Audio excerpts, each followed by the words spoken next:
Baby, baby.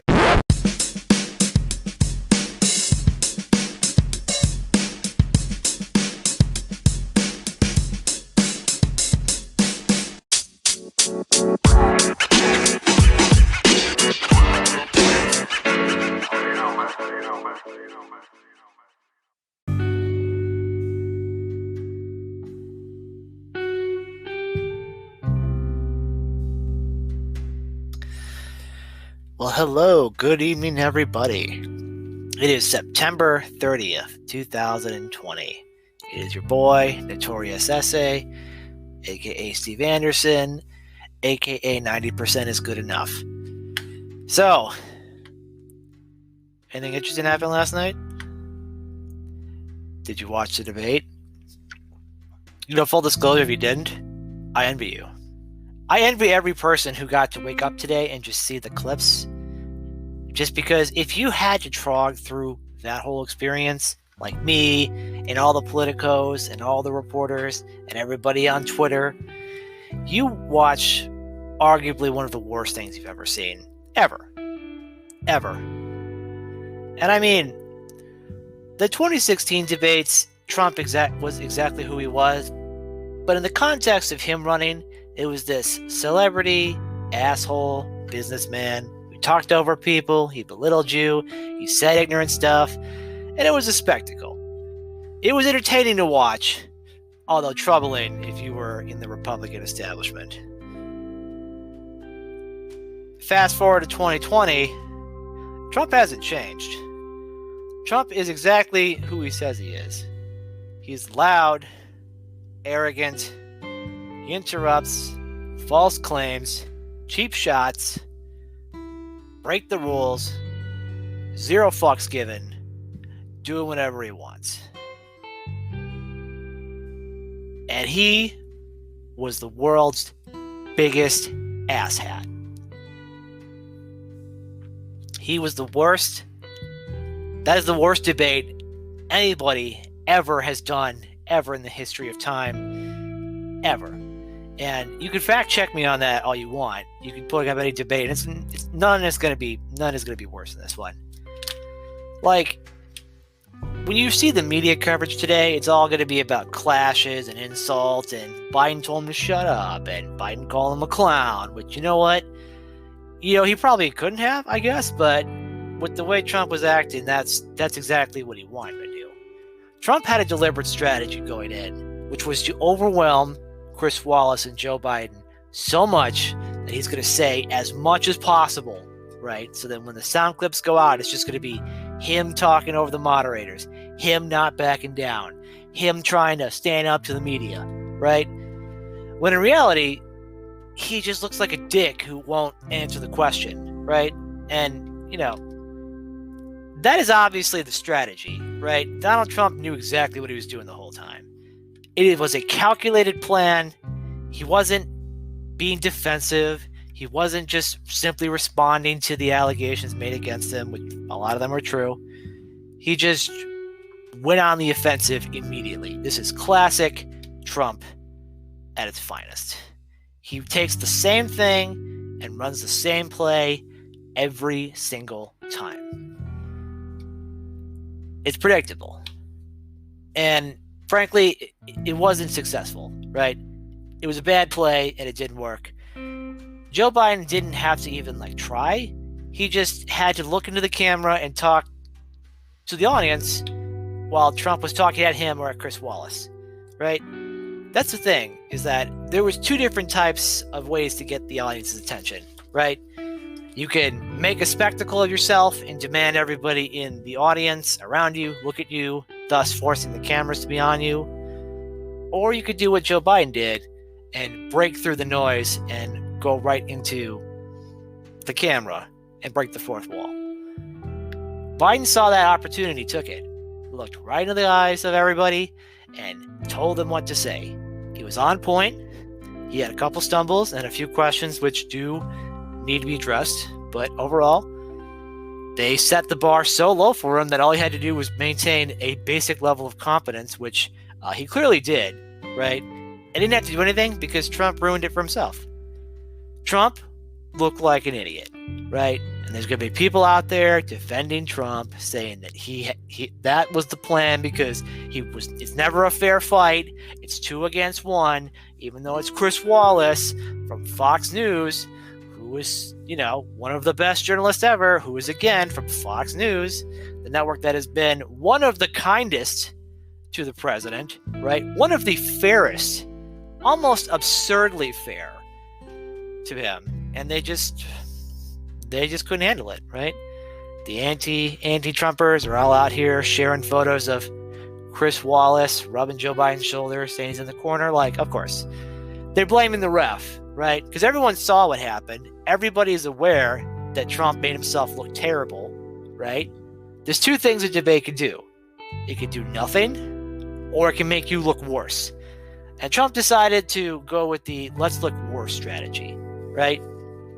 Trump is saying, what if I'm the biggest asshole imaginable? And I'm going to get every other single asshole out there, of which there are millions, to be my soldiers, to share my memes, to give me money, and to try to push the Republican Party and the independents and the working class into my corner, because I'm going to try to convince you that I am the only person standing between you and complete destruction. It's a line he's pitched since the beginning, and every year that passes shows that he can't do anything or won't do anything, or everything that's been done, he has no real say or accomplishment in the matter. He was an asshole last night. He ruined it for himself, and everybody out there who is stretching as hard as possible to make it look good for him when confronted with video clips and just the general amount of evidence and the immediate polling that comes in, it's bad, right? He's running the 2016 playbook in 2020, and we are way past that time now. Things are different, man. They don't just air you unedited for hours at a time anymore. Every social media site has been fact-checking everything left and right and promoting miscorrections in real time to what you're saying. The activist party of the Democrats are awake. And every time he talks, this man gives them more and more ammunition. They're fired up beyond belief, right? There's been 2 times in recent memory when the Democratic Party has been this active. It was when 2008, when they were angry at the Bush administration, but super optimistic about Obama in the future. And now, where they're not optimistic about the future, but they are super fucking pissed about the Trump administration, right?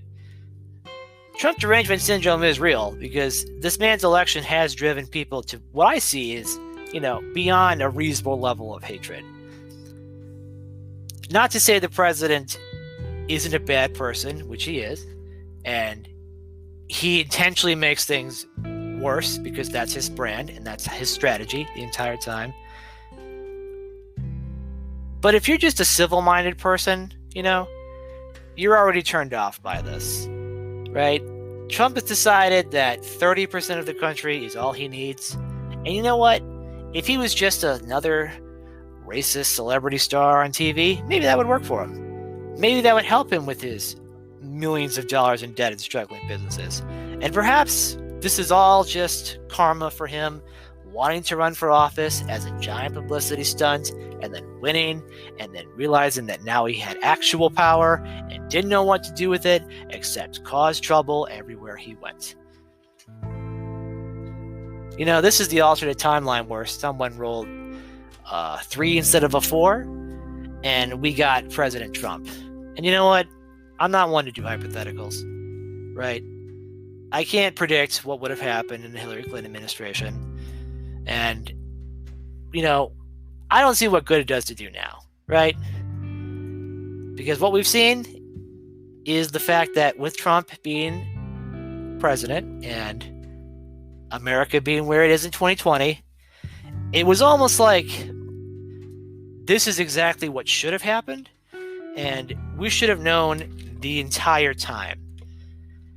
And what I do want to point out here is that just a quick side note on where this ends, because I don't want to spend too much time on the debate, because you're going to hear about it a lot in the news is that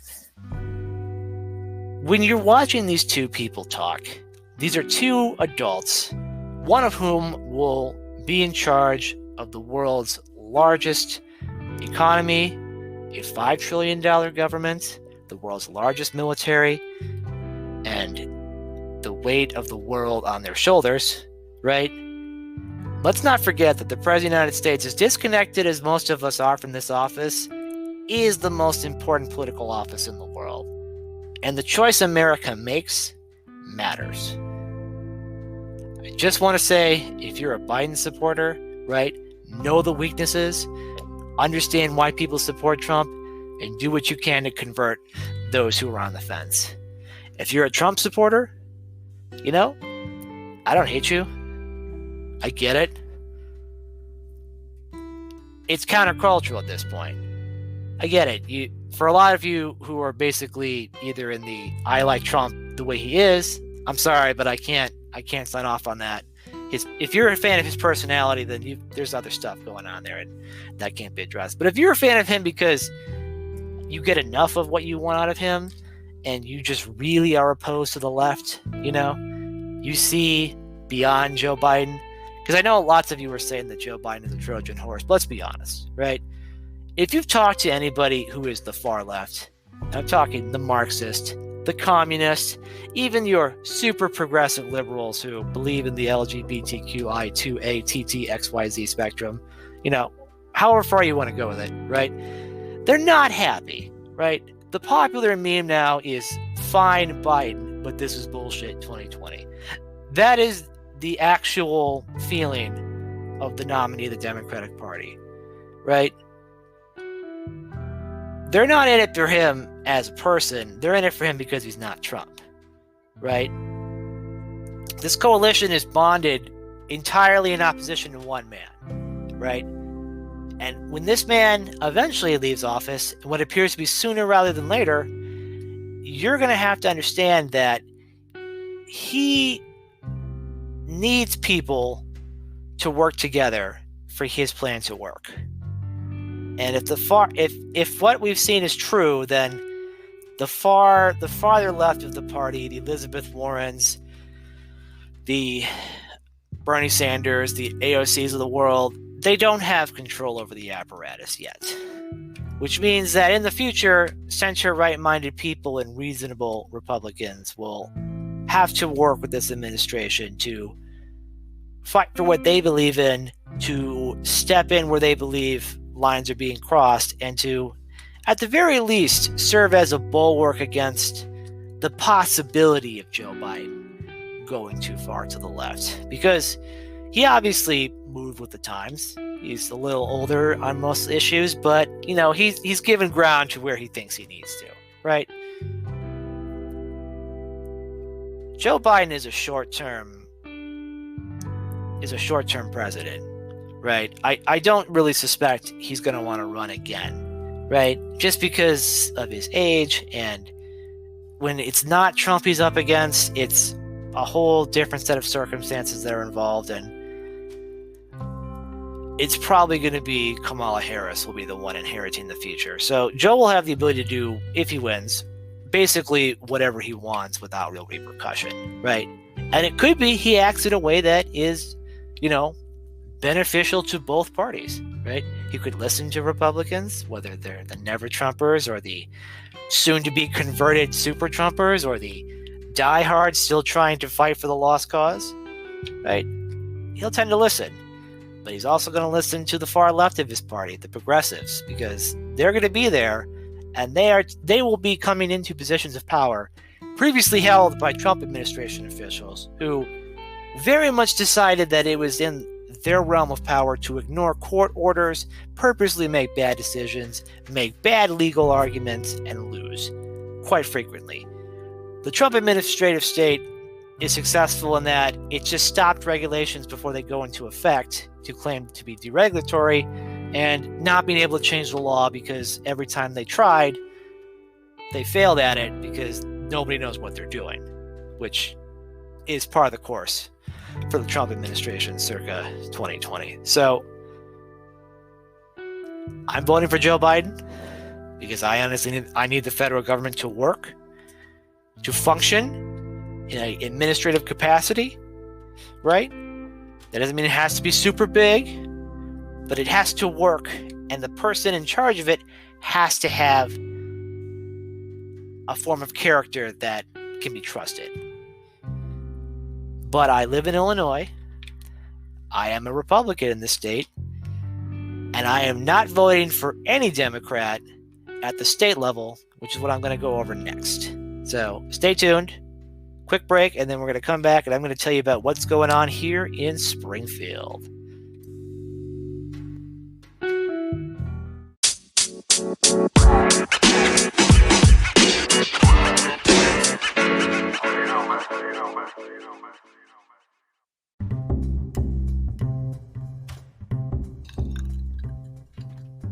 All right, part 2. Yeah, so I'm going to do multiple parts for this episode, and I don't know. Again, I'm just sort of making this all up as I go. If I get feedback from anybody, I'll take it under advisement. I'm open for criticism, open for constructive criticism. If you want to tell me to go fuck myself, I guess you can, but that's not helpful, man. Be cool. So, speaking of inept corruption in our government, while everyone loves to stare at the federal government and big orange man in the sky who is letting the world just burn, here in the state of Illinois, you'd probably, if you might be involved, you'll probably hear about it, but probably not, just because this type of stuff flies under the radar. And that's part of what makes it so insidious and so cancerous, is that the lack of attention it gets really means that when there's corrosive parts of government, it can stay there for a long time. It latches itself into the system. It's able to control power. It's able to disperse it however it wants, and it can make it impossible for any real substantive or progressive changes to be made, frankly, just because when power is that controlled, it's a detriment to democracy. And if you think I'm still talking about Trump, no, I'm talking about the Illinois State House. I'm talking about the Illinois House Democrats. I'm talking about Big Daddy, Speaker Michael Madigan. If you're from Illinois and you're into politics, you know who he is. And if you're not, you may have heard of him somewhere. He doesn't make a lot of national news. But if you're a Republican like me, you know very well he can be the bane of your existence. And if you're a Democrat, you depend on him for everything. Every Democrat in the state who at least is in the Illinois House and the party apparatus itself, this man is intricately involved in all of it. He controls the funding, he controls the soldiers, the petitions, he helps control the districts, and based on the way things are going, he will be reelected to the Speaker of the House again. And when the census results come in, and without any kind of guaranteed protection, you can guarantee that we will be gerrymandered again. And the Republican Party in the state will be drawn into permanent super minority status. And you know what? Maybe that's the irony of the Supreme Court, basically saying it's up to the states to let gerrymandering happen. So good for you, Dems, on getting the Republican states to correct themselves, but no love for the Republicans in the blue states. Cool. All right. Anyway, I'm not mad about it. So, in case you haven't heard, in the last couple months, some big news has come out about the Speaker of the House, Mr. Michael Madigan, regarding good old-fashioned corruption, ghost jobs, and favors. ComEd, Commonwealth Edison, the major power supplier here in the Chicagoland region, admitted in court that it had improperly influenced someone known as Public Official A for legislative action on their behalf and give out campaign contributions, jobs to favors, all the traditional Chicago stuff that is there. The traditional Chicago dog of corruption. We're talking money, we're talking power, we're talking influence, and we're talking backroom deals. And it's a public utility that we all have to pay in order to have power, so there's no way we can go anywhere else. And it happens over the last 8 years, folks. 8 years ago is like 1,000 years ago in these day and age. But for the last 8 years, while the state was focused on the primary fight between Governor Rauner and the Speaker, right? If you didn't know, we had a Republican governor for 4 years. It didn't really work out well. So this has been happening this whole time. And he's known as Public Official A. Same Public Official A as in recently released from prison and still terrible person Rod Blagojevich. Public A is in President of the United States Donald Trump, another person in a position of power who unjustly used that position for personal gain at a criminal level. And you know what? If you're a Democrat and you see the president basically just committing crimes with impunity, I understand the anger, right? At the presidential level, it is obviously very troubling to see. But if I live here, right, and since we live in a state where because you have to be partisan and you can never, ever compromise or ever agree to anything, when consistently brought up to local Democrats about, hey man, the guy who controls your party is super corrupt and like, we've all kind of known about it this whole time, but it's like really starting to come down now, right? And it's not just this. It's not just the ComEd scandal. It's the covering up of the sexual harassment, the chief of staff who was a total piece of shit to all the innocent staffers who work for the General Assembly, the Metro scandal of years ago involving this exact same scenario regarding hiring, ghost payrolls, and all the terrible legislative favors that come with that. And that's not even getting into the disingenuous attacks on people or the obvious design to keep power and consolidate it year after year after year, right? Or the complete control over any ability to get anything like term limits or even a fair maps amendment placed on it because of his lawyers who have all the power and know every single technicality and rule. The people who control who gets on the ballot by getting every signature of every candidate examined, finding every single piece they can knock out to even control who runs for office, right? Illinois is effectively a one-party state because of this man. And yet, what's happened? Has there been outrage in the streets? Has there been demands for resignations from both parties? Has there been any kind of semblance of people rising up and having this obviously corrupt person expelled? No. In fact, what do we have? This will sound familiar, right? Complete denial, complete defiance, attacks on his enemies. Wow. If you think about it, Donald Trump and Michael Madigan are very similar in some ways, right? Not in the being smart way, but in the ability to consolidate their power and to basically just avoid all legal accountability kind of way, right? It should seem so obvious that for most people who live in this state that this should be a far bigger concern to you than anything that happens in the White House. Because let's face it, right? This state is controlled by the Democratic Party. Governor Pritzker made sure of that in the 2018 election. So we have no say in what happens if you're a Republican, unless they're nice to you and let you help, right? This is a blue island in the middle of a red, but actually kind of blue, kind of purplish sea. So, you know, what Donald Trump does is really not going to affect you as much as other people, but what the speaker does definitely affects you because he controls all of the laws that this state passes, right? Like all of them. Everything that goes to the House has to go through him. And anything that goes to the Senate, while he's not in the Senate, is in effect, going to come from him, right? The only other branch of government that has a real check on this is the governor.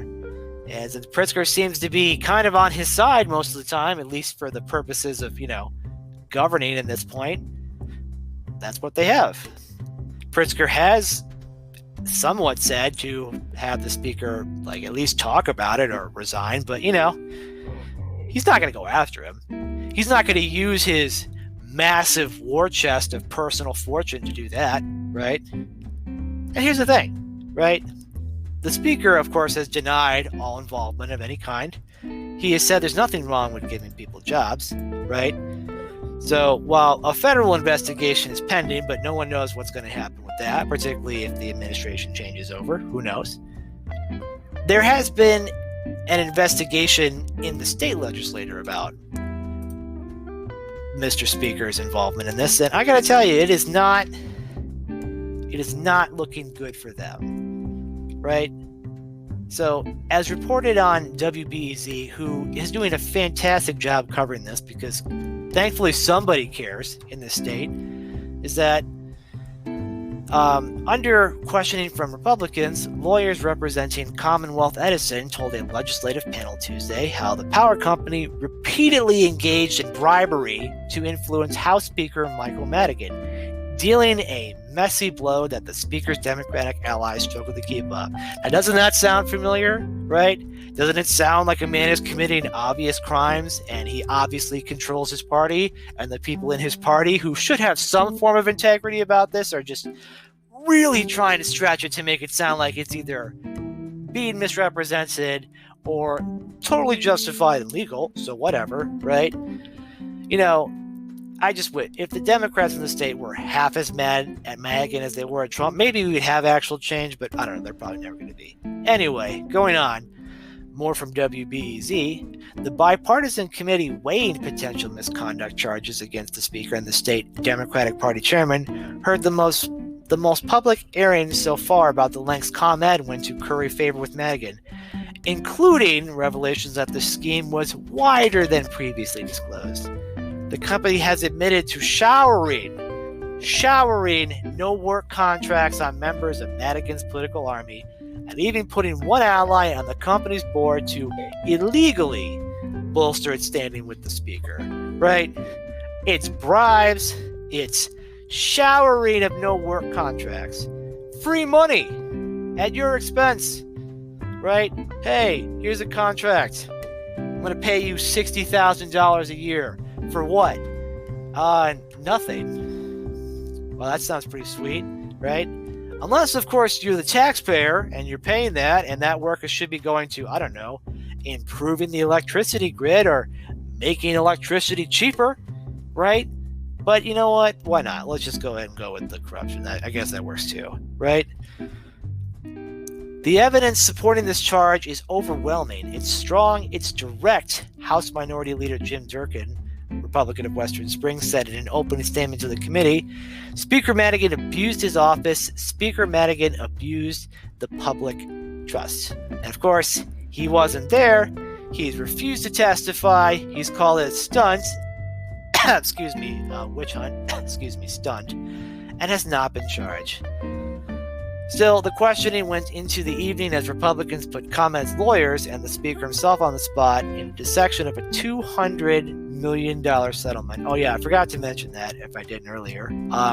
ComEd agreed to pay $200 million in criminal penalties. $200 million. And I know, what are numbers, right? What are all these big numbers that you'll never see ever, right? Trillions of dollars are spent, hundreds of billions of dollars move around the federal government every day.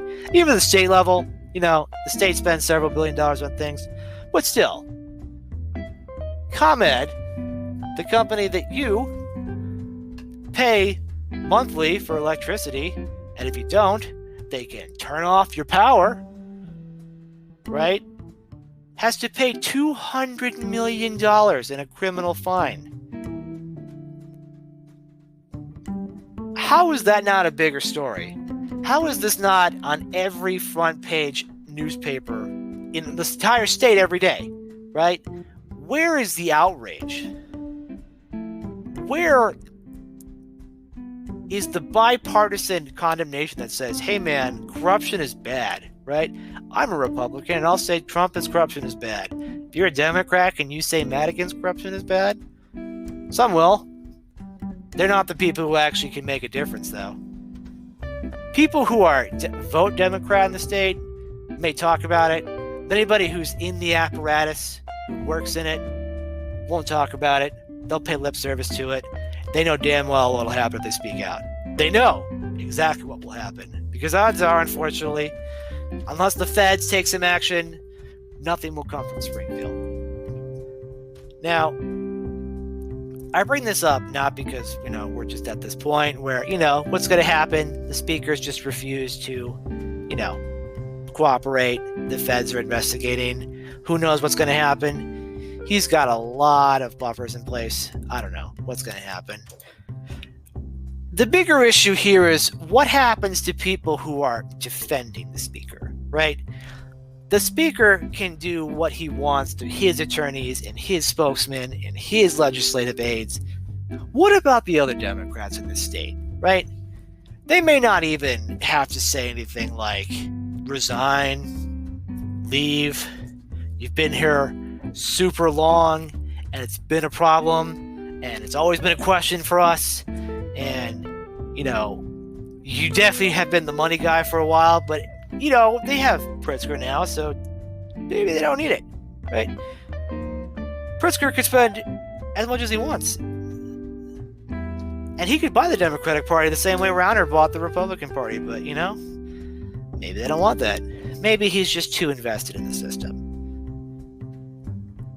Either way, right? Speaker Madigan controls the House members, right? So the future stars of this party are future likely congressional representatives, possible senators, maybe president one day somewhere. You never know, right? People are going to come up through the system and they're going to have to look back and say, what did you do when one of the most corrupt politicians in the country was accused of terrible crimes and he was told to resign? Would you stand up for him? Would you stand up for him if it was in your own self-interest? Because here's a fun fact that happened. Also from WBEZ. State Rep. Emmanuel Chris Welch of Hillside is the chairman of the bipartisan panel, which is scheduled to meet for the second time on Tuesday to begin hearing testimony. Welch's relationship to Madigan has come under heavy scrutiny since he was named on September 12th to be the Special Investigative Committee looking into the federal corruption scandal. The Illinois Republicans have accused Welch of inhibiting the probe to protect Madigan, who also chairs the state Democratic Party. No shock there, right?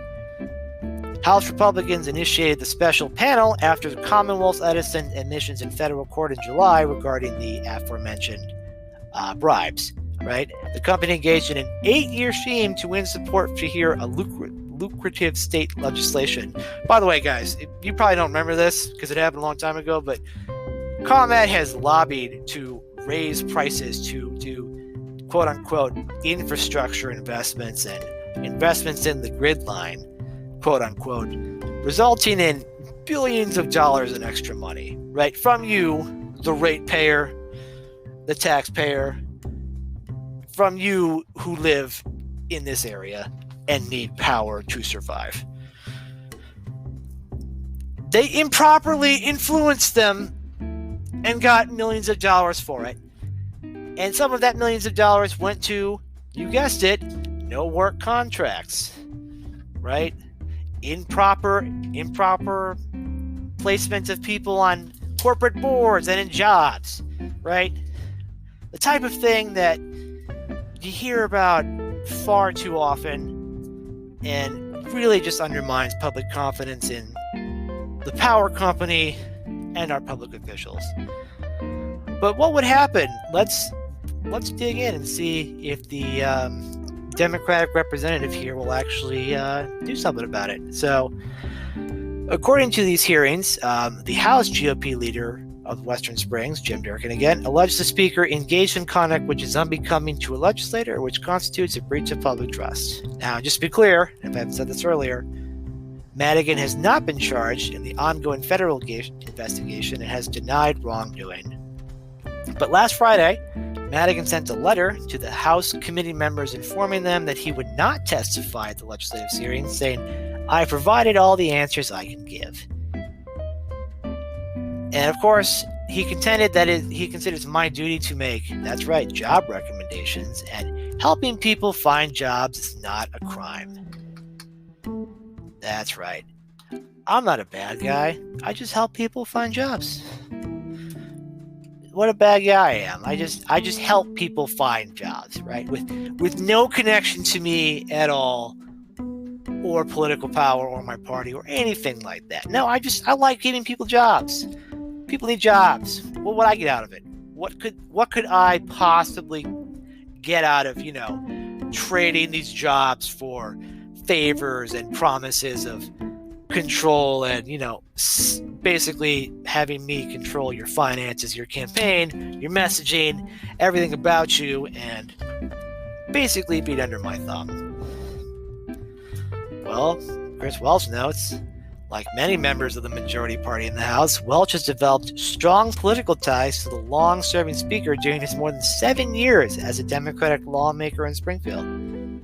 But Welch may be even closer to Madigan than most in this House Democratic caucus, judging by the job recommendations and resumes that the Speaker's Chief of Staff sent to Governor J.B. Pritzker's office in early 2019, shortly before the comment scandal burst into public view. These correspondences, which WBZ obtained in the spring, show Madigan's office suggested the 2 first-term governor hire 5 people Welch had recommended, including Welch's wife. Cool. Madigan's top aide also forwarded the resume of Welch's mother to 2 high-ranking staffers in Pritzker's office. Records show Madigan recommended more people with connections to Welch than anybody else during the months after Pritzker was sworn in, when the rookie governor was looking to fill many job openings in the administration. Just wow. So, I don't know if that sounds to you like at the very least an appearance of conflict of interest, but I don't know. Maybe I'm just throwing that out there here. To be fair, as it says here, only one of the 6 people with ties to Welch got what they wanted from the governor, even though 35 of the nearly 80 job seekers who appeared on Madigan's clout list ultimately would land on state government payroll or board. So you see, there you go. It is the revolving door of politics to government based on control.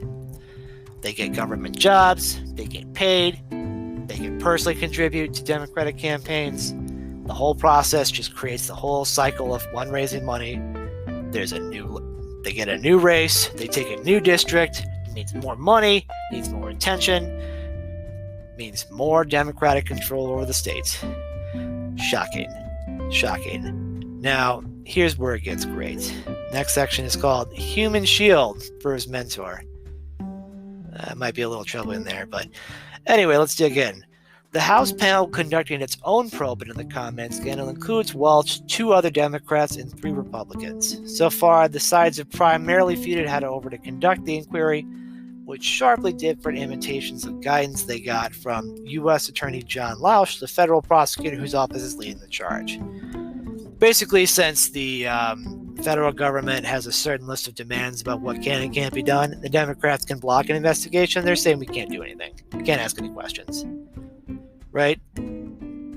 So basically, he's stalling the only vehicle we have to investigate this and find out just the full extent of what's happening outside of federal purview. Right? And if the federal government has their case and they have to keep it secret for as long as it takes, then by all means do that, because that might be the only way this gets resolved. Because at the state level, even when it's completely obvious, you're seeing his party step up to deny the allegations, call it a political stunt and a witch hunt and a waste of the taxpayers' money, and a minority is essentially helpless to stop it from happening. It can only just throw its arms up in frustration. Does that not sound familiar? That was impeachment from January of this year, which was 10 years ago, if I'm correct, based on my current standards, right? Like, we've already been through that. as a country. We all watch that unfortunate charade happen, right? And the same thing is happening here in Illinois, in a state where Trump has no chance of winning ever, and Trump has been nothing but a curse on this party and everything that it stood for, right? He's done nothing for the state of Illinois, and it's just been bad news bears all around for us, which basically means that the only party interested in trying to stop this obvious corruption is being decimated left and right, right? And what help do we get from them? Nothing, right? And the Trump sycophants don't care. They're completely in denial. They think that the president will come here if they cheer loud and hard enough, as if coming to a place that hates him and provides no purpose for him will actually help him right now. He's only talking about Chicago, and he's talking about it because he's talking about crime, which is real and happening. And, obviously the way he tells it is going to be favorable to him, but it's happening. Mayor Lightfoot.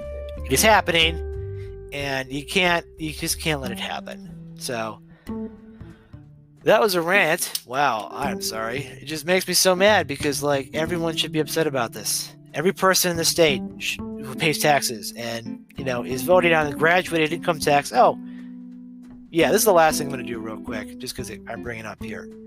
Vote no on the progressive income tax, right?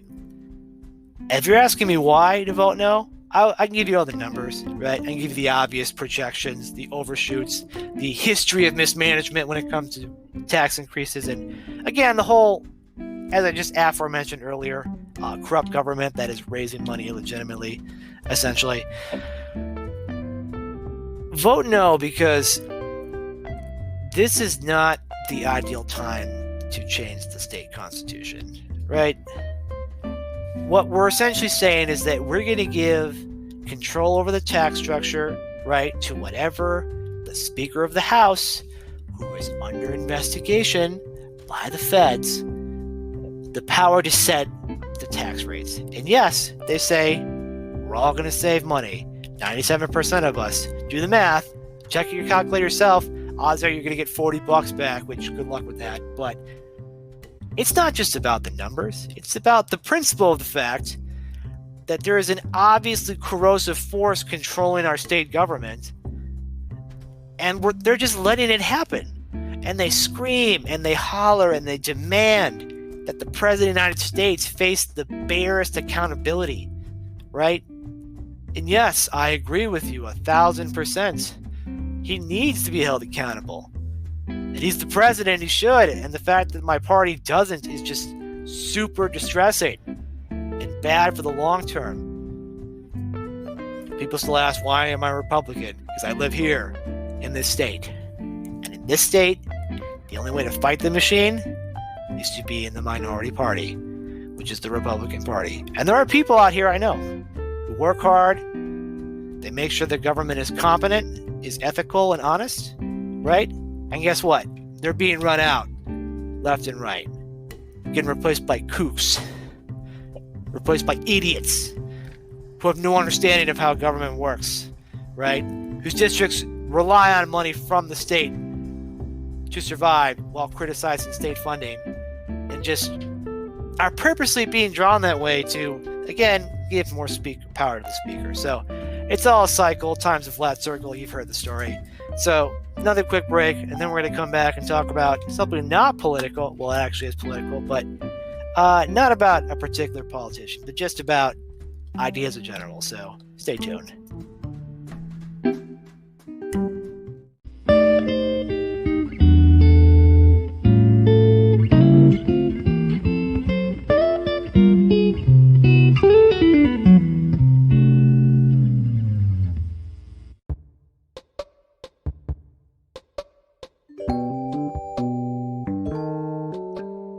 And welcome back.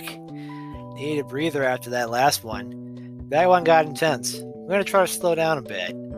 Cover something that's a little different than politics. And it's about why I'm doing a podcast, I guess, and why it's such a great format, for one thing. And, and if everybody has the ability to do it in some way, shape, or form, apparently a lot of people do. which I guess is a good thing because then everybody can talk at length about what they want and about what they want to do at whatever extent they want to, which is great. Now, if you're not super into podcasting, which if you're listening to a podcast, that would be ironic, I guess, but basically in terms of what podcast people are listening to, the man that you want to talk about is Joe Rogan, right? If you follow Joe Rogan's podcast, you know who he is, but if you don't, Joe Rogan, actor, Fear Factor, The Man Show, some other stuff, UFC, obviously, really big into that. But the podcast is sort of like where it's at, right? His podcast is big. He's got a lot of stuff going on this podcast, a lot of guests. If you haven't watched it, they're usually like 2 to 3 hour conversations with a guest, which is just kind of usually a free-flowing conversation that breaks up over time. They talk about different things. They like watch videos and stuff. And, he interviews all sorts of guests. But there's talk of him in the news because after the debacle that was the debate, people have been talking about what if Joe Rogan moderated a presidential debate.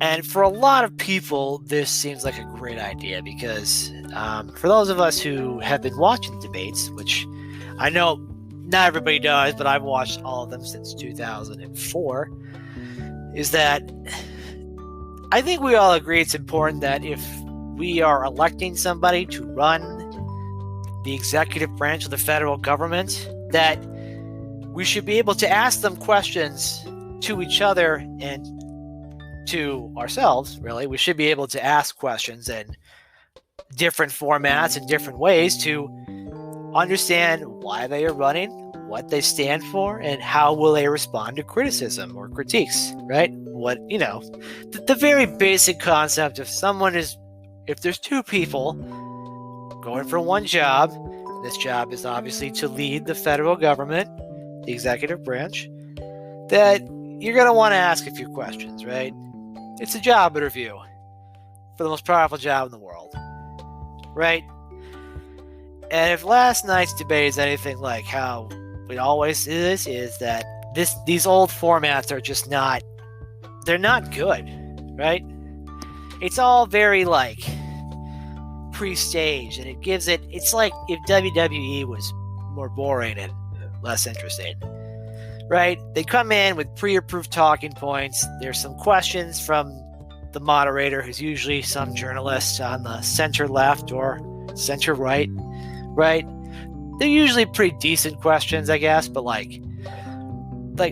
it's not a real place to get accountability out of somebody, right? It's really more so of how natural can I make my talking point sound, right? How much of it can I turn into a conversation, right? With I'm going to zing my opponent. I'm going to have a few quick lines that go out as fundraising clips and things the news cycles can play over and over again, right? It gets tiresome after a while. I'm sure, as I tweeted when I was watching it, makes me miss binders full of women, right?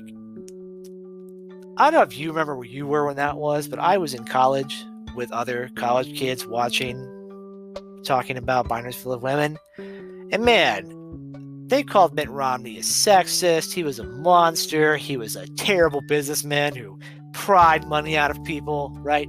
Like Mitt Romney. Remember Mitt Romney, the guy who 6 months ago is marching with Black Lives Matter, who voted to impeach the president, is the only Republican who has a halfway reputation for criticizing him in really any way, shape, or form, right?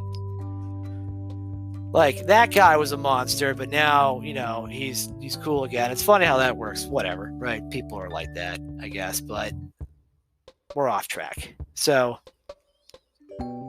this debate format is bad, and there needs to be something different. And you know who happens to be really good at having long conversations and trying to get as much context as possible? Joe Rogan, right? And if you're going to Google Joe Rogan, right, you're probably just going to get, the basic rundown of his show. If you're a fan of his, I probably don't have to explain this to you, but if you're not a fan or you're a critic, I want to have a little bit of a word, because it seems like anytime that there is a successful platform or some version of, real common ground where people get together, right? There's always accusations that the person who is in that particular forum is, of one persuasion or another, and that who they let on the show or who they bring to the platform is harmful in some cases. And that's done by mischaracterizing as, basically going after things out of context or really not understanding what's happening. So here's the thing. The professional media does not like Joe Rogan because Joe Rogan is a comedian, right? That's his primary shtick. He's a comedian, right? But he talks about issues involving social issues, political issues, right? And he does it from an open mind, right? And a real open mind, like DMT open. And if you don't get that reference, Google Joe Rogan DMT and you'll laugh. But when he talks to people, he's always very open-ended, and it's a very polite conversation, and the questions are, given elaboration and time, and they often provide a third person and search things if they need to, right? It's what you would expect to be the basic version of a conversation platform, right? Like, we've all had conversations with people that have lasted for a long time and have been substantive, and it can vary from different topics and flow back and forth, and people's personal experiences come into play, and there's a back and forth, right? And with Joe Rogan, he's able to do that with many different guests over many different topics, and he knows what he's talking about when they come, and he has great episodes, right? So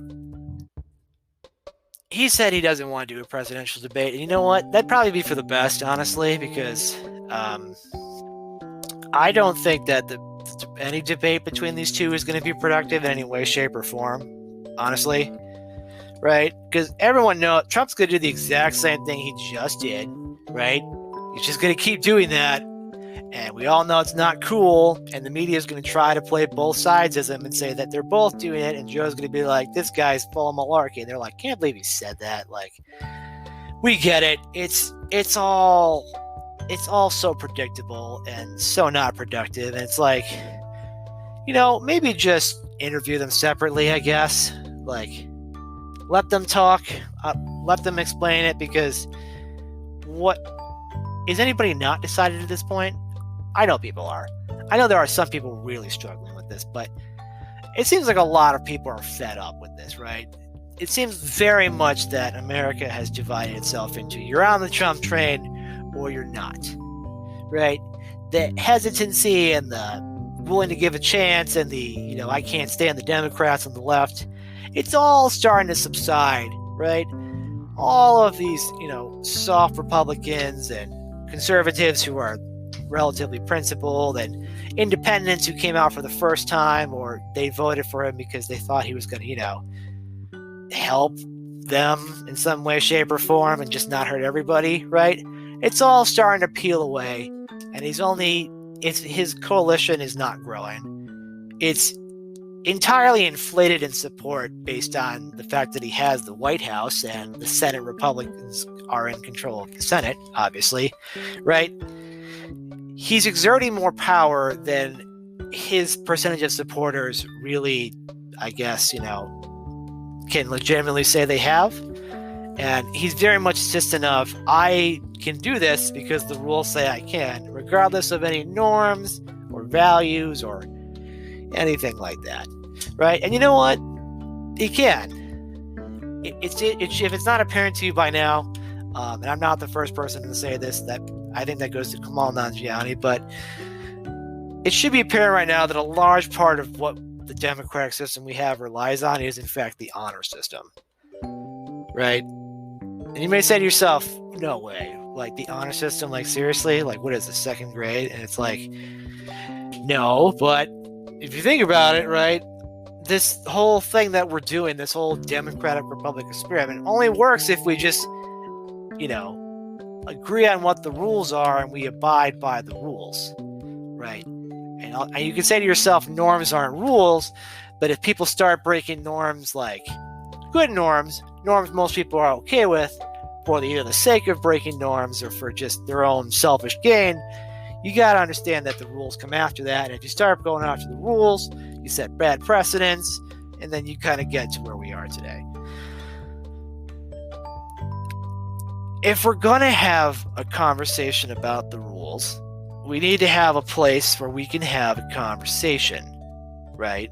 And Joe Rogan and his podcast is able to do this by not forcing such strictness and, artificial constraints on time, and it's all about sound bites, and it's not really about understanding the other person and where they're coming from. But Joe Rogan's podcast can do that for people. And frankly, if you were to compare watching a Joe Rogan podcast to, say, The View, the hot political show in the morning that, of course, I watch every day, can't miss it, ladies, you would see that when they talk about someone like Joe Rogan, Meghan McCain defends him, but like Sonny Hostin is out there basically just slandering him, calling him racist or homophobic or transphobic or any of these things that he's not, simply based on conversations he's had with people, right?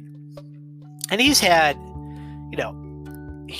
people come on the platform that later on maybe not have been the greatest, but like Milo Yiannopoulos, Alex Jones.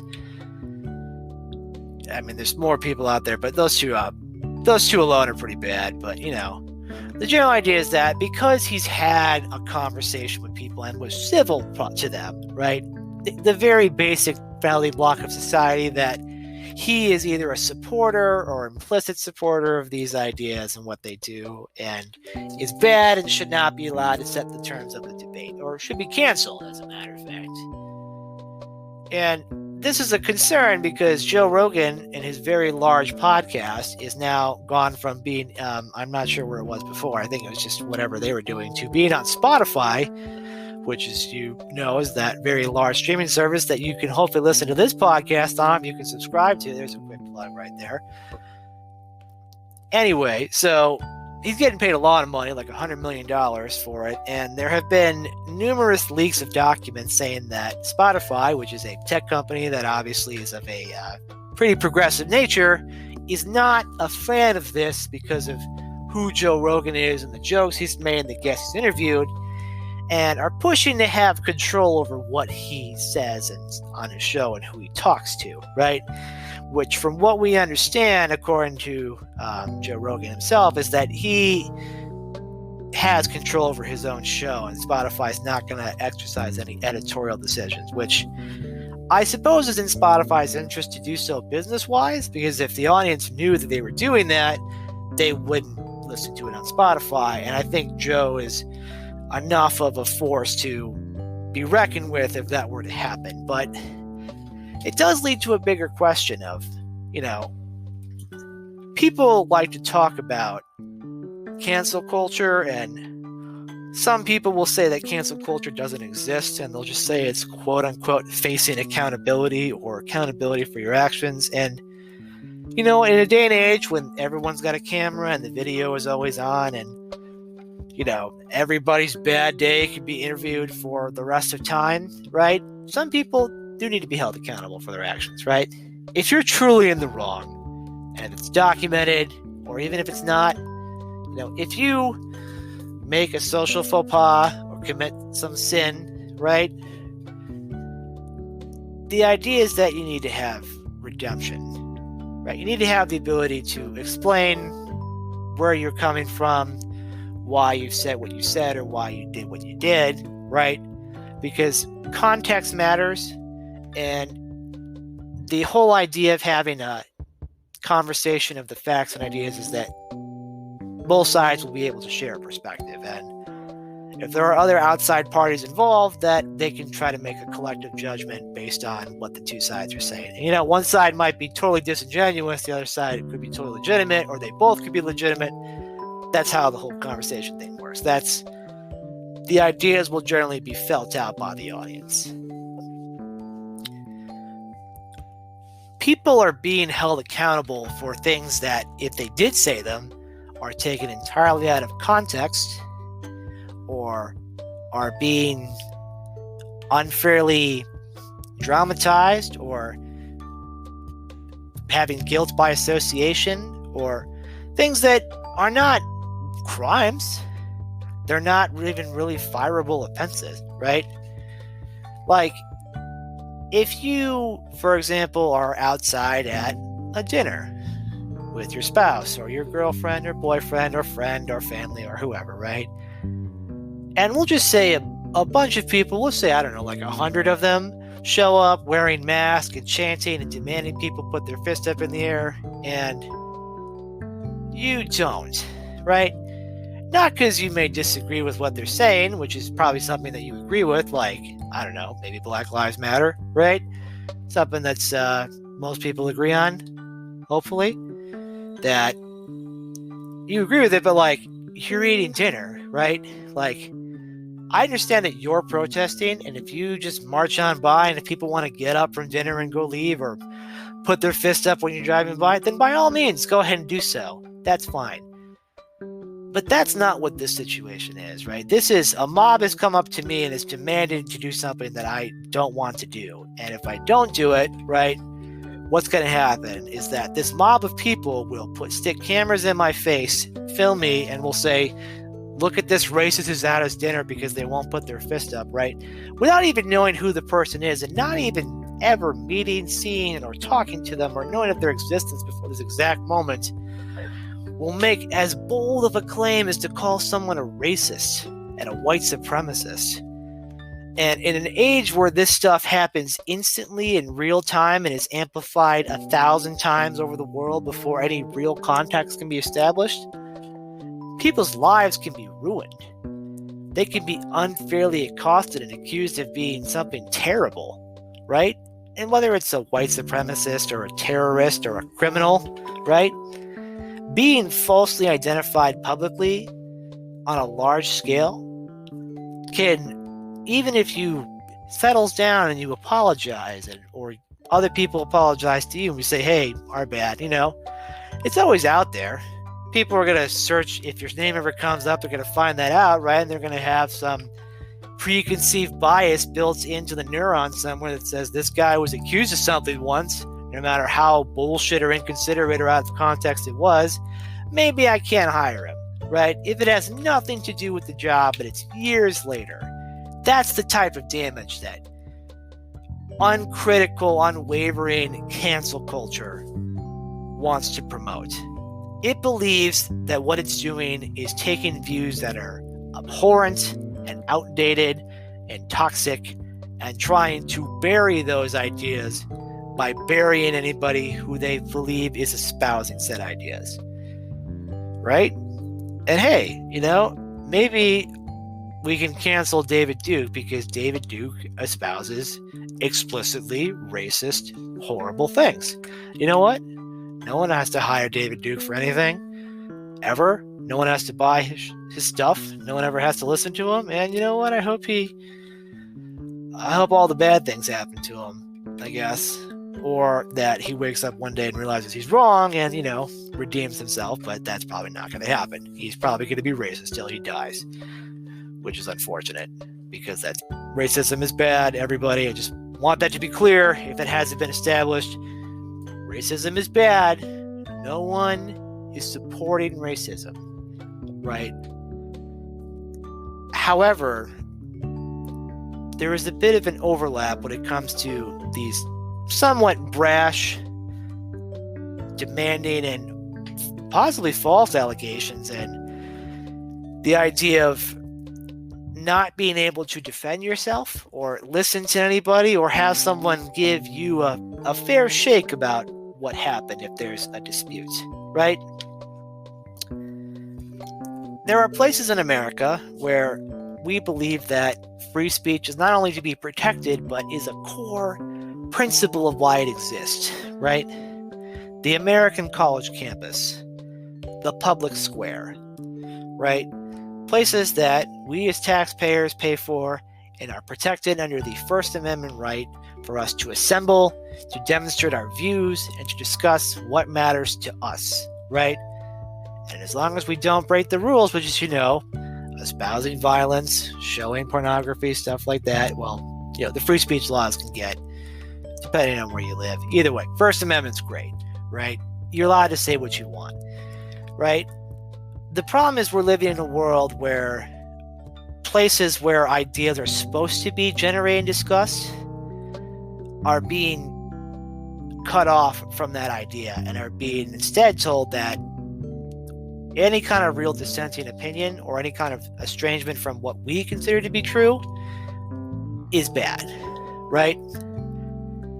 And what you're seeing is places like the New York Times, the Washington Post, many of the old legacy major newspapers that, have this newer generation of adults who came through the current university system, a university system that, while it should be a beacon of free speech, has often been a site of free speech violations, of speech codes and mobs trying to shout down speakers and using megaphones. And ask yourself that, how many times have you seen, and part of the reason that many of these conservative activists are so successful is that, right, all they want to do is talk, and they know that if they go to places where they quote unquote are harassed or banned or canceled from, is that it only increases their support. Because and what should surprise nobody is that silencing your opponent before they're allowed to speak is not in fact an effective strategy to get people to not listen to them. In fact, it makes them want to listen more, because people have a need for information, and people want to process information, and they want to learn, and they can use their own judgment in terms of what that person is saying, right? And if there are people saying that you can't see it because it's bad, and we refuse to have anybody ever be able to hear it, that's going to spark backlash from people who are going to want to see it, or people who are going to want to hear it in spite of other people telling them not to do it. And then, if the government gets involved, if the state decides that we don't want to hear things from you, that's a major issue, because the state has the ability to use lethal force, right? If the state can declare speech violence and they can use lethal force to stop violence, they can use lethal force against you for your speech, which is terrifying, which should shake you to your very foundation. You're going to say, Steve, you're being hyperbolic. It's not going to be like that, right? There's not going to be legal consequences for it. And yes, thankfully, in America, and even in our Supreme Court, and here's the part that a lot of, if you're probably a liberal and you're listening to this, love you guys, but I'm going to probably say something that you're not a fan of here, is that the Trump administration's court system, I believe, is a huge win for free speech in this country, because it does seem like that these judges will very much believe in the First Amendment, right? And you could say things like, what are you talking about? They're all Trump appointees. They don't care about that thing, right? Freedom of speech is such a core element that the court has ruled universally on the subject numerous times, and most federal courts err on the side of free speech, right? Because its value is so important, right?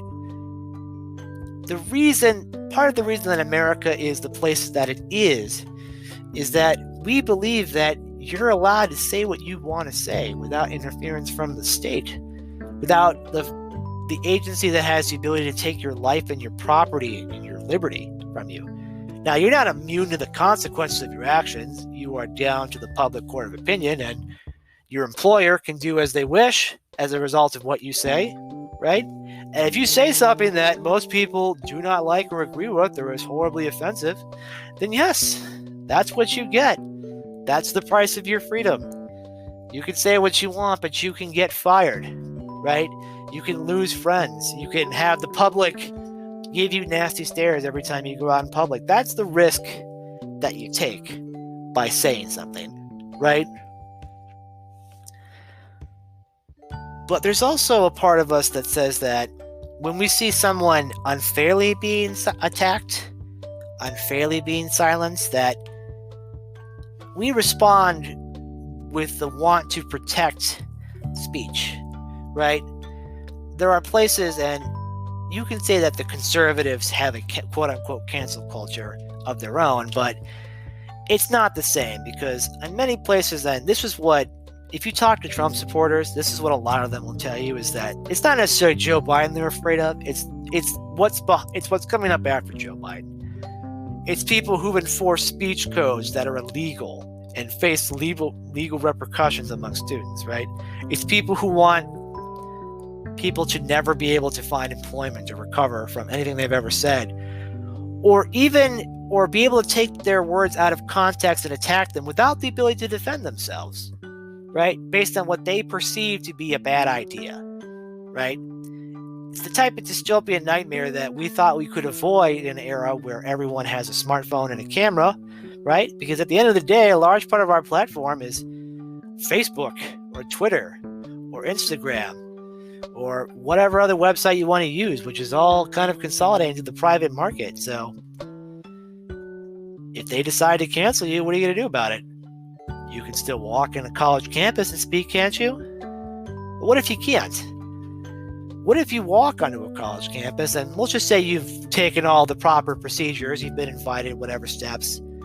What if security walks up to you and says, no, if you walk across this property line, you will be arrested, right? Because our speech codes say that what you're doing is violence. And if you're doing violence, we can detain you. We can arrest you. We can take away your freedom temporarily, unfairly, right? Because you want to come here and speak and give your ideas and your platform. That, my friends, is where freedom dies. Because you can say whatever you want in America, and it's essentially made us who we are. Because ideas will go out and people will say, that's dumb, that's stupid, that's ignorant. And you know what? Over time, information changes, circumstances changes, and then maybe the idea all of a sudden has more merit, right? Think about America at the start and how America viewed slavery, as enshrined in the Constitution of the United States as the great detriment to where we are now, where most sensible people, and I would say a large majority of the public, does not believe in the idea of slavery as a concept, right?